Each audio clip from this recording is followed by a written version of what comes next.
Good morning from Paul Ricard, the first qualifying session of the season for the GTOpen Europe. The series having its first round of the season here at Paul Ricard. Great to see a strong entry list for our first race of the season. You will note that most of this grid originates from Stuttgart. The Porsches, the Cup cars, the 992s and the 991s.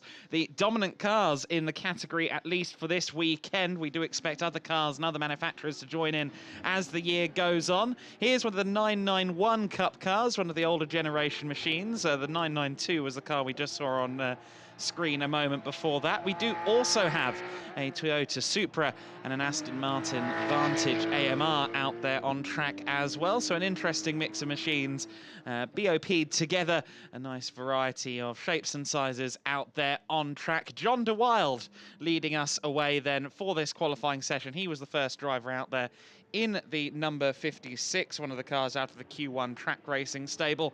There is the Street Art Racing Aston Martin.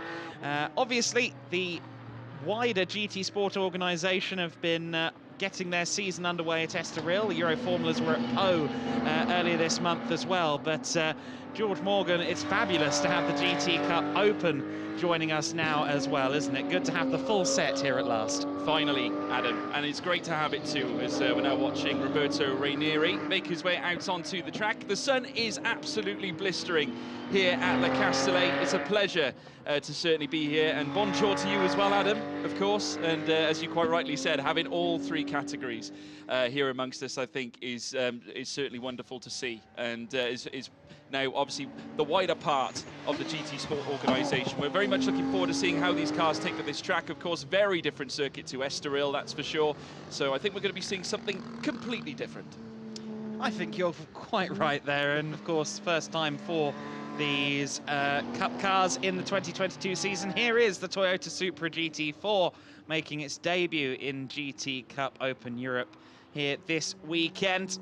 The number 50 car out of the SVC Sport Management stable, and good to have a new manufacturer joining in. Of course, the Supra has been racing for a couple of seasons now in various different contests around the world, and we'll see how it matches up against the might of the Porsches and this Aston Martin Vantage AMR from Street Art Racing in this qualifying session. Speaking of that Street Art Racing car, it will be driven by Julian Darris in this session, as you saw on screen. He's a very strong driver. So is this man, Nicholas van Dierendonk, in the Porsche 992 GT3 Cup car. He has plied his trade in various GT cars over the years. Must be said, there is a hot favourite coming into this qualifying session, and that is Christopher Zirkling in the 67 car from GDL Racing. It's another one of the 992 Porsche GT3 Cup cars.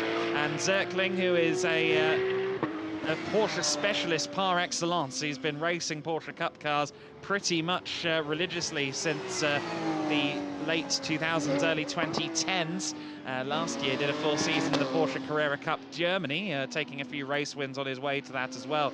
Zirkling was a whopping 1 2/3 of a second up, 1.666 seconds exactly clear of the field in the free practice sessions yesterday, and that surely marks as a hot favourite for this qualifying session. Certainly is a grand resume for Zirkling, to say the least. Here comes Roberto Rainieri up towards the line as well in the 911 GT3 as it now crosses the line, and he'll then make his way down through towards turn 1. But Rainieri landing an immediate 10.25, obviously not quite a representative lap time for himself. Still purple sits with John de Wilde there at the moment, and purple in sector 1, he has gone on another run.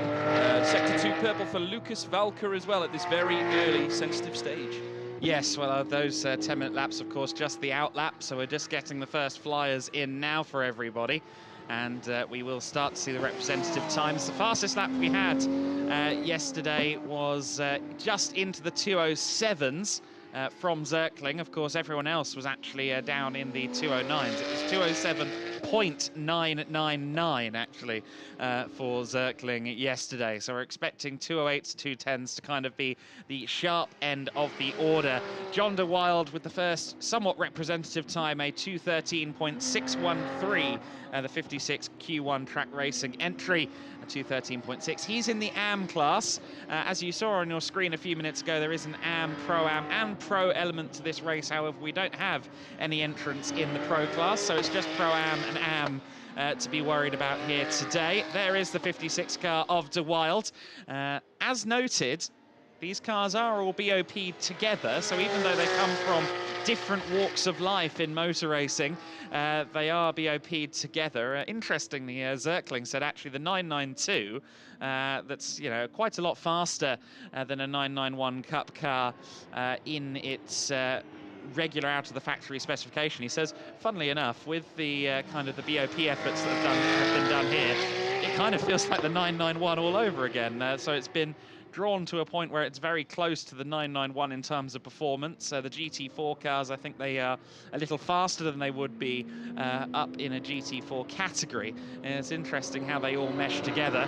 De Wilde already 3/4 of a second faster than in the first two sectors. This is the kind of progression we'd expect to see in these early stages of the session. John de Wilde heading through this long sweeper and just getting it a bit loose there. Tried to turn in, and the front tyre, the front axle went, I'm not sure I've got enough grip for that, but he just about held on to it and pushes on. I think we'll still see this lap as quite a bit of an improvement. Yeah, I think when you get to that point of the track, it can catch you out heading into the Signé bend. It's pretty harum-scarum. You go through it near enough flat out, but then of course if very easy to unsteady the car as well, but John de Wilde doing well just to keep hold of it. He will go out on another run, that's for sure. Setting purple in the first two sectors, that will certainly not dampen his spirits. He'll go out again though, set to 213 for his troubles, but like Adam said, I'm sure we'll see a little bit more from John de Wilde, that's for sure.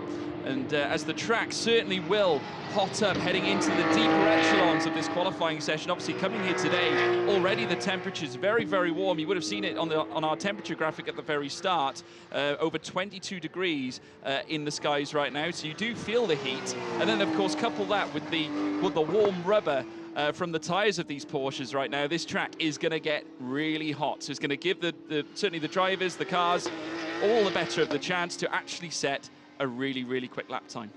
We saw yesterday that the progression between free practice 1 and free practice 2 in every category here this weekend at Paul Ricard was actually very notable indeed. So as you say, as the temperatures come up, it will get better. And as you see, de Wilde slightly faster, a 2:13.1. We did see where he lost a bit of time on that lap, having to take a couple of bites of the cherry on the steering wheel. Van Dierendonck went quicker on the last lap as well, a 2:13.457.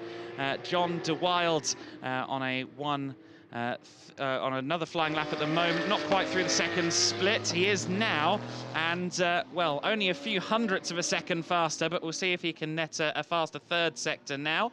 A couple more of the Q1 racing cars there on screen, 2 of the 992 GT3 Cups from the Q1 track racing stable. And there's the Street Art Aston Martin just behind them. Street Art are here after missing Estoril in GTOpen with the GT3 car. They have both entries here, the GT4 spec car in GT Cup Open and the GT3 in the International GTOpen series. Great to see the 007 out there. Currently with Julian Darras at the wheel. Julian, who has done a fair bit of GT4 racing in various different places, also a French Formula 4 race winner earlier in his career. He now acts as driver coach to Jahid Faisal Karim, who is his teammate here this weekend. Here's the 54 car. That's Van Lorison coming over the line in the 54. He has not set a lap yet, and he immediately goes purple. A 2:10.815. That is the first proper benchmark of the session, I'd say. A 2:10.815, putting everyone else on notice. That is the time I think we were expecting to see. I think, Adam, around this point, the 2:10s, certainly at this 10-minute stage as well, we would not be surprised to see other drivers perhaps going quicker again, but the first statement, the first line being drawn by Jan Lorison of course, and we'll look forward to seeing what else the others can bring too. Stefano Zanini, who's currently in second place, is currently in the third sector himself, so he'll be heading down towards the line, I'm sure, very, very shortly. John DeWild also out and about too, but we've got plenty of others, including Christopher Zocklin, who we're waiting to see as well. Obviously, the proclaimed man with a huge CV when it comes to Porsche racing. Naturally, we'll be able to see what he can bring to the GT Cup cars as Jan Lauritsen goes purple in the first sector. 0.3 is what he nets, 0.3.5 or 0.35 should I say. Let's get our numbers right, George. Come on. A third of a second faster in the first sector. Thank you, is how I'll put that. Yeah, I think, well, we haven't seen a fast time out of Zirkling. He was the quickest man on Friday yet, but he'll be sat there watching the data points from Lauritsen and going, okay, might have some competition here. This number 54 car is being hustled at the moment. Not quite as fast in that second sector split. The graphic you've got there on the bottom of the screen telling you that he's a 1/10.5 purple in sector 2. That actually means that he lost a couple of tenths in the middle sector, so it's still a 1/10.5 up on his lap time, but he did actually lose a bit of time through sector 2. So let's see what the final sector brings him. Could he maybe go under a 2:10? I think it would be a bit of an ask on this lap, but it does look like that potential is in the car, and we've seen a few of these 992s go below a 2:10 in free practice, but doing it in qualifying can be quite another matter when you know it counts. Let's see what Lauritsen's time is on this occasion. The 54 Q1 track racing car across the line, and it's a 2:10.531, so a good time. And look at Julian Darras. He is hustling the street art racing Aston Martin. He was the 4th fastest driver in free practice yesterday, the fastest of the non-Porsches in the Aston Martin Vantage, and he could be about to set the fastest lap of the session. The Aston is strong down that Mistral straight, and that's, of course, the majority of the middle sector. So does he hold on to the purple delta through the final section? Powers out of the final corner. Will it be below a 2:10? Will it be below Lauritsen's time? Yes, but not by much at all. 0.004 of a second faster goes Julian Darras. Take a bow, Julian. That was the finest of margins. And, well, let's keep our eyes on this. Let's see if he goes quicker still. Yep, license to thrill, Adam, is Julian Darras, getting himself on top spot. 4,000th is the difference between him and Jan Lauritsen. A nice little bit of nip and tuck happening now with over 7 minutes still to go. There you can see the team all in the pit garage looking on. Street Art certainly going to be delighted with that move to the top of the order, and so Pro-Am category currently sitting pretty in Ps 1 and 2. Here's Christopher Zocklin now as we head into the third sector, and he's going to be trying to make his mark on this grid order as well, heading through this next left. Adam, I've got a feeling we could be in for a spectacular one here. Yeah, well, he's purple in the middle sector. Let's see if he's held on to it through the final split. Christopher Zirkling around turn 14 and 15 he goes. This is turn 14. Of course, these days, there's the pit entry on the outside of 14. Back in the day, you used to have quite a harsh right-hand bend here on the main straight to get into the pits, and when Formula One came here, they made some improvements. Zirkling across the line. I think it's going to be a lot better. Yes, there you go. A 2:09.189 for Zirkling. I had a feeling he'd be the benchmark, and sure enough, 1.3 seconds faster, and that was his first flying lap of the session. Let's see if he's got more pace, and let's see if anyone else can match him. Absolutely, what a way to land a benchmark, but I got a feeling, is that being looked at? Yes, it's gone. The lap's just been deleted, so Zirkling with, I'm guessing, track limits issues. Yes, deleted track limits at turn 10. So turn 10 coming out at the end of the Mistral straight through the senior corner, I believe, causing him some issues. And there's the bulletin you see, turn 10, track limits 209.189, deleted. But I'm sure he'll go faster again. He's already purple in the first sector. Let's see if he can beat his own benchmark. We've had other times deleted as well. The 66, Mario Cordoni. Great to have Cordoni here with us. Unfortunately, though, that time is deleted. Cordoni's done a lot of competition, or a lot of racing in International GTOpen as well as GT Cup Open Europe over the years, and Ferraris and Lamborghinis. He's now with us in one of the GDL Racing Porsches. Look at Zirkling. He's already the better part of 3/4 of a second faster on this first sector alone. Let's see the track limits at turn 10. I think he was just about within the white lines that time. Let's hope that this one stands. Drifting out wide here at turn 11, back on the power. It's quite a technical section, the final few corners here at the Paul Ricard circuit, but George, just a few corners to go for Zirkling, and he's looking quick. Yep, turn 13 now. Zirkling is on full send now as he heads through towards what will be turn 14. 2 corners remain here for the Porsche. Can he string this one together? It's looking good right now. Of course, 7/10 and beyond up in the second sector. Can he make it further again in sector 3? Ran the final bend and down the stretch out of the Virage du Pont. Can he cross the line and land a time on top? He certainly can. Oh, now he does nail a purple lap. It's a 208.407. Wow, we had him. Yes, there you go, a 208.407, and he'll be hoping that he stayed within the agreed confines of the circuit on this occasion. It looked very much as though he did. We followed him for the lap, but we'll see. Hopefully that lap stands, but it was quicker than the time he had deleted. It was a 209.1 that he had deleted, and there you go, a 208.407. The scary thing is we've seen him go the better part of half a second quicker in free practice as well, so you know that there could be more out of the man. This is certainly a cool-down lap. I think he's done his 2 laps, proven his point and got on with it, but red flag here on the circuit. The red flag has been displayed on the timing screen. Not sure quite what the cause of that is, but that means this session will be paused. This number 53 car, Lucas Valkyrie, we've not seen much of him. He's currently 4th fastest. He actually just went 4th fastest with a 210.917. But red flag out on the session at this stage. Yeah, red flag, so all proceedings stop. You can see the timer in the top left is frozen at 3 minutes and 48. We're now seeing some activity in the pit lane. You see a lot of the teams out and about, waiting for the cars to come straight back in. There's the street art car just making its way down through the straight. There is the safety car, or the fire marshal car, at least I can see there, with lights ablaze. Car number 53, Lucas Valkyrie, down the Mistral straight currently. But obviously, pausing in proceedings, the driver's going to feel very tentative. Christopher Zöckling, time deleted again. He just can't seem to get it going his way right now, can he? No, 208.407 deleted. That will sting for him. So he's had 2 flying laps, both of them have been deleted, and with 3 minutes and 48 of the session left to go, if the session is restarted, and one would suspect it will be, then he is going to have to get the car out there and push like no end. He will only have 1 flying lap. He wouldn't be able to do 2 flying laps in the time that we've got left in the session, so it could be make or break for Zirkling.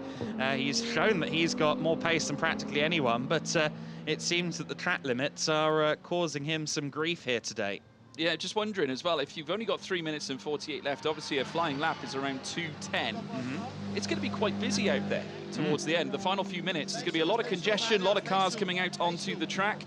A lot of them will be fighting to get to the front end, I would have thought, just to get themselves some clear air. I mean, I would have thought, but there you can see some conversations being had at this moment in time in the garage. Obviously, never an ideal situation for the drivers because they would have liked to focus on a qualifying situation. Obviously, with the red flag out, though, safety is paramount.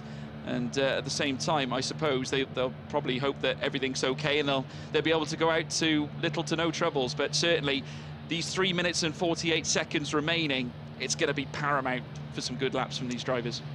Yes, I think no more of a potent example of that than Christopher Zirkling, who left it quite late to actually go out onto the circuit to begin with. I think with 10 minutes of the session left, he was just getting the car out there, and unfortunately both of the flying laps have been deleted, so we'll have to see exactly how he does on what we expect might be a one flying lap affair for him. Certainly if he does go back out, he will only get 1 flying lap. The question is, does he bother? And I would suspect the answer is yes, because you've seen that he's got pole potential. However, he's currently listed 14th and bottom of the screen without a registered flying lap. Jan Lorison, currently the fastest of anybody out there, the 54 car from the Q1 track racing stable, currently the fastest of them all here at Paul Ricard. So it is a 992 Porsche at the top of the order. Then it's the Aston Martin of Julian Darris, second fastest still on a 2:10.527. Lucas Valkyrie in the 53 car, another of the Q1 track racing entries, another of the Porsche 992s, and then the 65 GDL racing Porsche, another 992. That sits fourth at the moment. We have the 217 car in fifth place. That's the first of the older 991 shape Porsche 991s. So that's the previous generation Cup car. There are two different specs actually, and you can see them, or you could see them in that shot actually, the Gen 2 and the Gen 1 991 Cup car. There are some minor visual differences at the front end between the two generations of 991. Still a very potent machine, still used a lot in national level GT racing and in endurance events around the world, even though most of the Porsche Cup categories around the country and around the world have now been shifted over to this newer 992 spec car that we see on screen. Here is the 53 car, the car that sits third fastest at the moment in this session, bouncing across the curbs on the exit of T2. There's Julian Darris's car. That's the second fastest car at the moment in the session. And the fastest of all, Jan Lauritsen in the 54. That Aston, great to have it with us at long last. The Belgian street art racing team. They were at the pre-season tests at Barcelona with both cars. Unfortunately, they couldn't be a Estoril, but a welcome addition to the paddock. And if you've seen the GT3 car that we'll see in International GTOpen, you know that that's a very good-looking machine. But in general, fabulous to have another manufacturer on the grid here in GT Cup Open Europe and in International GTOpen too. Absolutely, the new livery is phenomenal, I have to say. Spectacular. You got to see it in winter testing, of course, and unfortunately this will be the first time he's seeing it, obviously. Well, not unfortunately, it's great. We get to see it here at Paul Ricard. There you can see the driver's just getting prepared, obviously, out of the garage. All smiles, certainly at this moment in time, but we're just going to have to wait and see. At the moment, Mario Cordoni has actually positioned his car right at the front of the pack, waiting to leave the pit lane. There you can see him up at the front end. Obviously, they're all waiting, all queued up to go out for one final run, and I can see the number 67 Christopher Zocklin just in behind as well. He's keen to get back out there, that's for sure, because he knows exactly what he's capable of. Obviously, he'd want to get out there as soon as possible while the track temperature is still reasonably warm, but you can imagine that certainly while the cars are not on the track right now, is that those temperatures are going to just level off slightly. They're going to cool down just a little bit. Now, is that going to cause a problem? Maybe not for Christopher Zocklin, but we'll soon see. We know what he can do. He can certainly string a lap together. There's Julian Darris's street art car. Of course, like we said before, 007 here again, currently sat in second place. And he'll be looking to string together a good result too for street art. And we will be seeing them later on in the GTOpen as well for when we commence qualifying here at Paul Ricard for round 2 of that championship. And you can just see there, the doors coming open. I can imagine it's very hot and sweaty inside those cockpits right now, Adam. Yeah, that's the Supra with the door open there at the back of shot. The Polish entered car, SVC Sport Management, with the Polish driver. Well, it's an Austrian team and a Polish driver, Anthony Chodzen, a Polish driver. I know there's a good contingent of Polish fans watching both of our GT racing categories, the GT Cup Open Europe and International GT Open, because there are some very competitive racers from Poland in both categories. There you see a trio of 992 Porsches waiting to get underway, all from the Q1 track racing stable. And conversations ongoing. Some drivers looking like they're done with their session. That's good enough for me. Others, as you say, the likes of Mario Cordoni, Christopher Zirkling, rather more keen on getting out there onto the circuit. I think Cordoni had a few laps deleted as well, and I don't think we've seen the best out of him in the session, so I'm not surprised he wants to go again either. Obviously, Zirkling, we've made abundantly clear why he wants to go back out there on the track and try and set a faster lap. Fabio Fabiani as well, he's only set a 2:18.4, which puts him some way off the rest of the field, and he'll be looking to improve if he can on his final flying lap, should we get one. Here's number 12 car, Glauco Solieri, for the Ginzani Arco Motorsport entry, and currently sits 6th fastest in the session.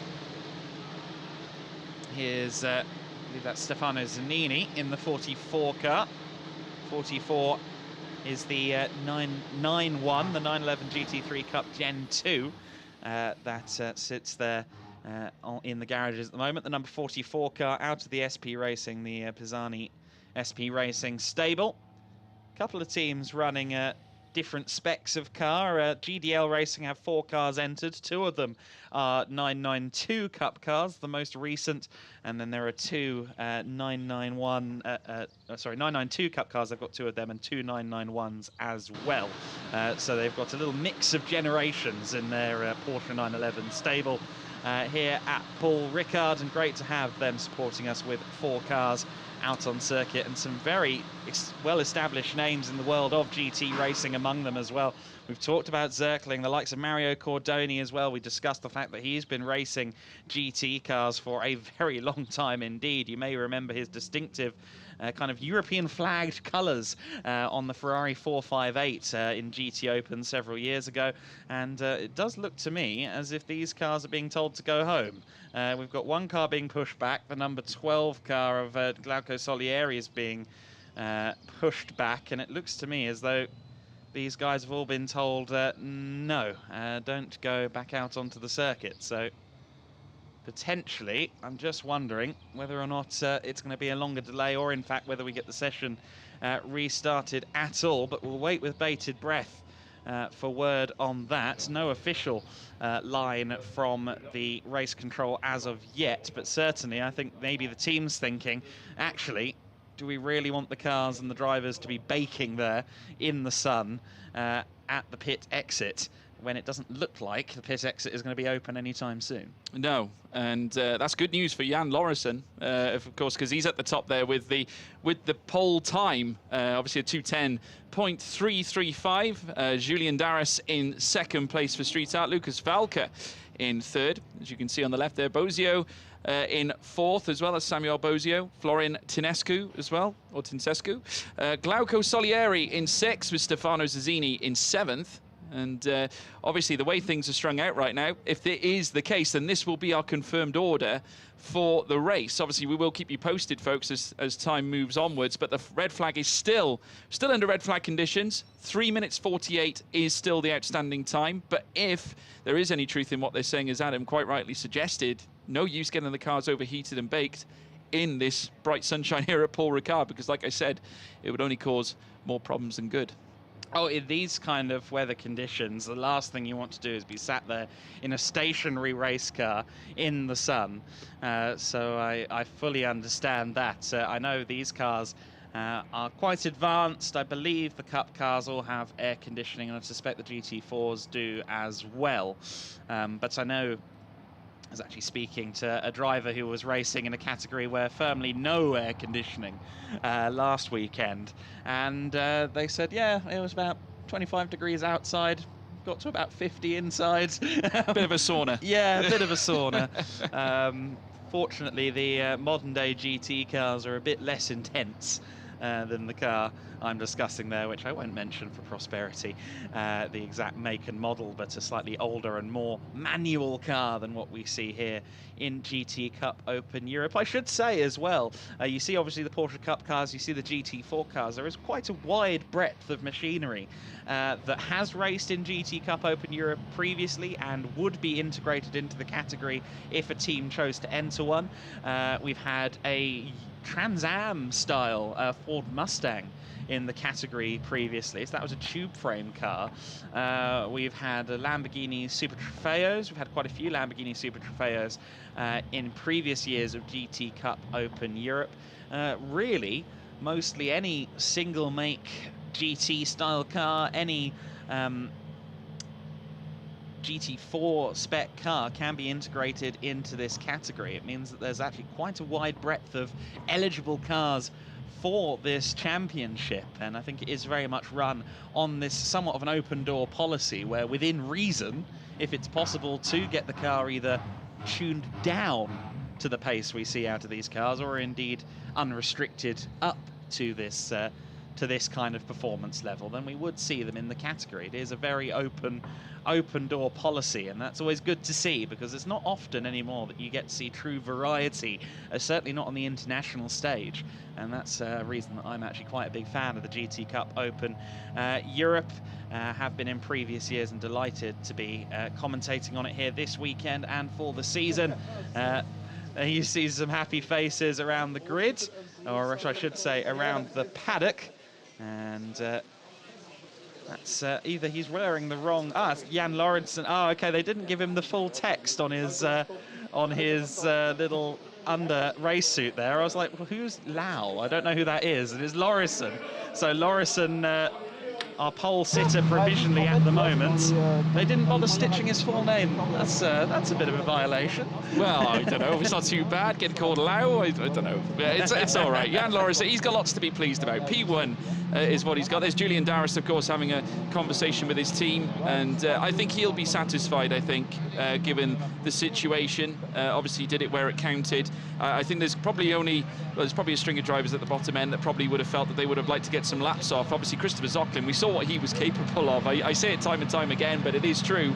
I have to say, watching him around the track and what he was doing in terms of nailing the purple sectors, unfortunately just missing a step in turn 10, where certainly if you're going flat out, as I said earlier on, it's so easy for mistakes to be made, and you can cross that white line and have a time deleted. You've got to really be on your toes around that segment. But as the track gets warmer, obviously the more grip you are meant to possess, so hopefully we'll get to see a little bit more of it in the race. I'm sure it'll make it certainly more fun and exciting for Christopher Zocklin. As you can see, work being done on the tyres of the Street Art car as they now roll the Michelin tyres away and into the garages as well. But as we can see, driver's very pensive. There's Jan Lauritsen now watching on and getting comfortable, and I'm sure he'll be very comfortable at the top of the grid order heading into the race this afternoon. 10-10, of course, is the senior bend after the long Mistral straight. That's quite a common place to exceed track limits. Other places that can catch you out, the exit of 10-7 onto the Mistral, and also the double drobe du Bousset is another corner that can catch you. That's turn 11, and it's quite easy, since it's quite a double apexed corner. It's quite easy to just drift too wide coming through the kind of mid-phase of the turn and then get busted for track limits retroactively. There are, of course, those rather famous and distinctive blue lines around the circuit, and then the red lines further off the track as runoff here at Paul Ricard. It was really the prototype to having these big, long tarmac runoffs. And that was the driver of the 52 giving us a wave. That's Nicolas van Dierendonck, I believe that was, giving us a little bit of a wave from the cockpit. The Belgian driver racing for Q1 Track Racing. Currently 8th fastest in the session. The 53 car that we see on screen, Lucas Valkyrie, as we've said, that car currently the 3rd fastest in the session with a 210.917. There you go, a Porsche setting a time ending in 917. I quite like that for historical reasons. Absolutely. Well, Van Dierendonck still remaining in the car, of course. Now, look into that what you will, Adam. Obviously, drivers sitting in the cars, remaining in the cars. Obviously, they're expecting this session to resume. Yes. We'll have to keep ourselves tuned in as to what might be happening, but we did hear a little flick of the engine then. Maybe some signs that we are going to get some 3 minutes and 48 seconds of action. Sounded like someone was wrestling a Porsche clutch. I hope that means that someone's going to be trundling down the pit lane in a few moments. Fingers firmly crossed that we do get back underway and get some more racing action before the end, or rather that we do get this session resumed before we sign off this broadcast. Still with red flags, still with 3 minutes and 48 to go, and the pit lane will open at 11 to be confirmed, but they're aiming to open the pit lane again at 11, and that means that 5 minutes before the red flag is withdrawn then, by the looks of it, which is at the very least a positive. That makes it sound very much as though we will get qualifying done, and maybe, just maybe, Christopher Zirkling will get an opportunity to set a time that remains on the board. We'll have to wait and see.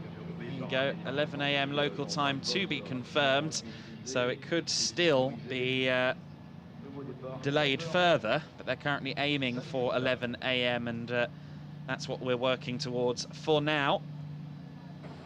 There's the 56 car, the GT Cup Open Europe with an open door on this particular 992. As again, they want to try and avoid the elements as best they can. John de Wilde at the wheel of that 992 car, of course. It was the first car out there in the session earlier on. Yeah, he set some decent times in the early going. He was our initial benchmark, but I actually don't think he ever beat his first lap. I think 2:13.110 was actually his fastest lap that was set on his first flyer. In fact, no, he set that first flyer on lap 4 of the session, so that would be his third flyer. But he hasn't got below that 2:12 barrier yet, so that'll be his target. He'll want to try and move a little bit further into the top 10 if he can.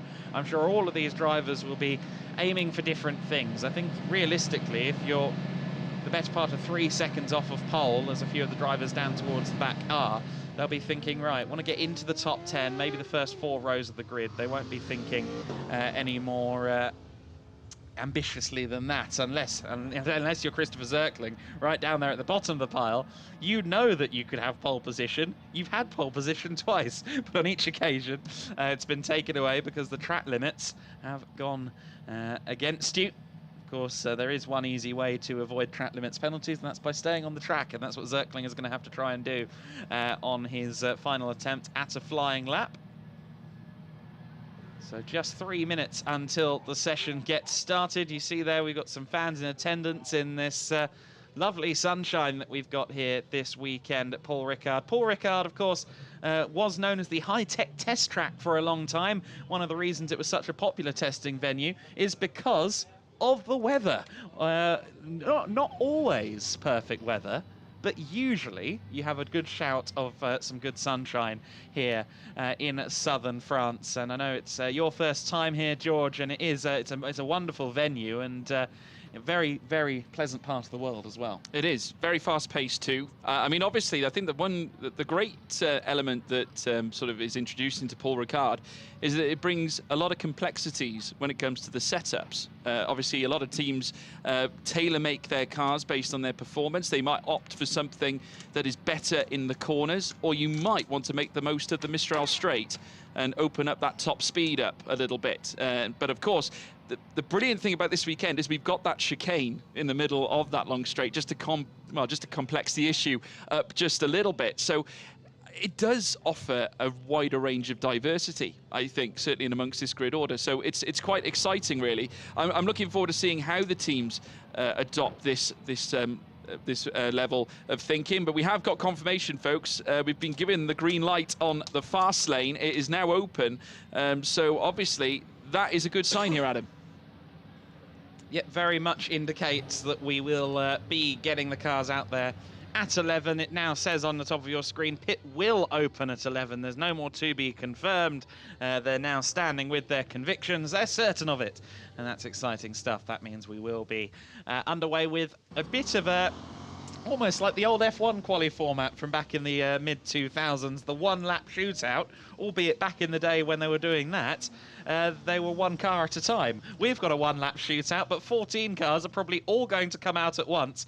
Now, my question is, to your point much earlier on about traffic, where is Zirkling in this queue of cars? Because we know that he is right up there, and I think, George, you may have spotted him. Are you saying he's in there somewhere? I think he is. I think if you look just in behind, I think he might be the third car back. Okay. I'm just looking. I think it might be. I've got a feeling we can't quite get an angled shot there, but if you look at it, the long train of cars, as you quite rightly have just said, and we did refer to it earlier on, the mass congestion there will be on this final run. Like I said, a 2:10 or 2:08 if you're Christopher Zirkling is exactly what we have seen. So, you know, these drivers have really got to push on this outlap.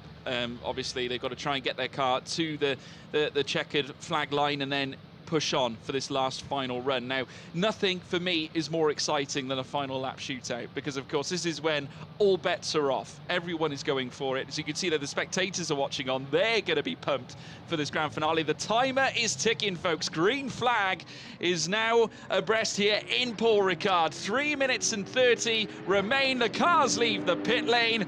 Adam, we're ready to go. Okay, so Zerkling not in that queue as it turned out, so we'll have to wait and see when they send Christopher Zerkling out there. But you see there the initial gaggle. I don't know that everybody will be out there. A couple of drivers may feel that they've set their fastest and best time in the 17-minute session that we had prior to the red flag, but we'll wait and see. There is the initial horde of cars then, the 44 of Zanini, one of the older 991 spec Porsches, leading the field around on this outlap now. The 67 of Zerkling just went past our commentary position here by pit exit. So he is heading back out onto the track, and he's not given himself that long for an outlap, it must be said. You need to be out there in time. He will be across the line in time for an outlap, I'm sure. But fine margins, and I think now just about anyone who's not out on the circuit already is not going to get a lap in this qualifying session. If you're just leaving the pits now, you'll be under 2 minutes 10 to go when you get up to speed again, so you won't get the car around in time. You see there Zerkling scything his way past Cordoni in order to make sure he's got clean track, and I think GDL Racing, with a bit of a masterstroke here, they've given both Cordoni and Zerkling a bit of clean track, and let's see if they can utilize that. Yeah, absolutely. You just saw as well Zerkling just weaving slightly, just maybe trying to get a bit of heat into those tyres as well. He needs to push, and you could see him there just really shifting that Porsche along. Of course, it's getting really testy now at this moment in time, and there's Van Dierendonk in the car as well. Of course, car number 8 currently, well, in P8 right now for the number 52, as he now makes his way through to the next left, of course. And he'll be looking to try and nestle in a good lap time as well, heading around the final corner. And he'll then poleaxe his way down the straight, past the paddock on the right-hand side, underneath the 5 red lights that we have. Well, they will be going red heading into the race. Here comes now the Porsche down through towards turn 1. We can see them just going past our commentary position. Full beans down through towards turn 1. He's going to go full send. Van Dierendonk on a flyer. Let's see then if he can get himself up into the top 6, maybe the top 5. Certainly Van Dierendonk, a driver with lots of experience in GT racing and various different types of GT race car. I'd expect him to be quick. Let's see what kind of time he can put in. As you say, 8th place at the moment. I think he would be wanting to at least be on the first 3 rows off the grid. The 52 car around the first sector, already 6/10 off of the fastest time from Lorison, though. Shouldn't lose too much time through the middle sector, since it's largely factored in the Mistral Straight and the chicane. But of course that chicane is a critical part on the lap. You can see a lot of lap times made and lost here at this chicane on at the middle of the Mistral Straight. Here is Julian Darras in the car that's currently 2nd fastest. You see that on the bottom of the screen, 0.04 of a second off of his own best in that first sector. Can he go faster in sector 2? We will find out just before they arrive at Senior, which is this turn 10. The 52 car goes through now. Van Dierendonk is 2nd off, but he is personal best in the first 2 sectors, and 3.5 quicker goes Zerkling. I think Zerkling could be on a flyer too. Darras not quite up to his pace, and that was certainly, I would suggest, a bit of a test of the track limits out there at turn 10. The Jetcraft back 007 Street Art Aston Martin. I don't think this time will count for anything anyway, but it wasn't looking that competitive. Van Dierendonk then still on the improvements at the moment. We'll see how he goes through the final sector. We're also keeping a beady eye at the bottom of your screen there on Zerkling's middle split. Another half a second faster as of the 2nd split than his own personal best. Now we'll have to see whether or not that translates into a purple lap when he's across the line. We've seen what Zerkling is capable of. Van Dierendonk across the line to go 4th fastest, so Van Dierendonk up onto the 2nd row of the grid. Very good stop from Van Dierendonk. Darras does not improve by the looks of it, but here is is Christopher Zerkling. We haven't seen a competitive time out of Christopher Zerkling all session long. We saw fast laps, but they immediately got discounted. Let's hope he stayed within the confines of the circuit on this lap. And George, around the final corner he goes. Can Zerkling do it? Well, we'll have to wait and see. He's coming now around Barrage du Pont, round that final bend now as the checkered flag waves for qualifying. Here comes now Christopher Zerkling. Is it P1 here? It looks good as he crosses. Oh, it's a 2.08. Woo! What a lap indeed. Purple lap for Christopher Zerkling. Sensational clutch finale here at Paul Ricard. Scenes we like to see, Adam. Christopher Zerkling at the top, but he will still be probably going down the radio at the moment saying, have they said the time stands? Have they said it stands? Every single lap he's tried to put in this session has been deleted for track limits. Granted, there were only 2 of them. He was very confident that he could get it done quickly. However, this one looks as though it might be standing. A 208.949 for Zerkling. Still a second off the fastest time we saw from him in free practice. But such is the skill level of Zerkling at the wheel of a Porsche Cup car that even when he loses a second to himself, he is still 1.4 seconds faster than anyone else in this qualifying session. Zerkling, a great teammate to his Canadian co-driver Bassar Mardini. That's a very strong team. In fact, Mardini was well into the low 210s as well in qualifying, but he's got quite the hot shoe with him in the form of Christopher Zerkling, one of the best helmets in the biz as well. It's made to look like a cheese, like an Emmental, something with some holes in it. It's a great looking helmet. And not Swiss cheese. Well, yes, probably what I meant, actually. I'm not very good with my cheeses. But the 67 car with the fastest time, Zerkling piloting the car to a pole. He had to do it 3 times. He had to take 3 shots at it, but it seems as though third time lucky.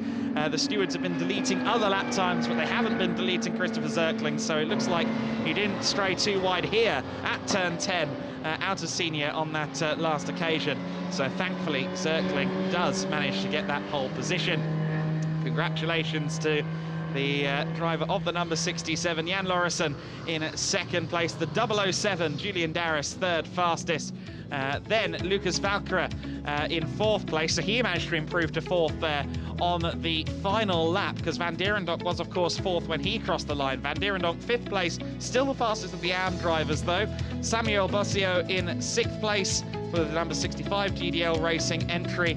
Florian Tinsescu in seventh, Glauco Solieri eighth, Stefano Zanini in the 44, ninth fastest, and rounding out the top 10, Mario Cordoni for GDL Racing. John de Wilde takes 11th fastest, Roberto Ranieri in 12th position, Anthony Chodzen in 13th, and Fabio Fabiani rounding out the 14 cars that we saw on circuit for this GT Cup Open Europe qualifying session.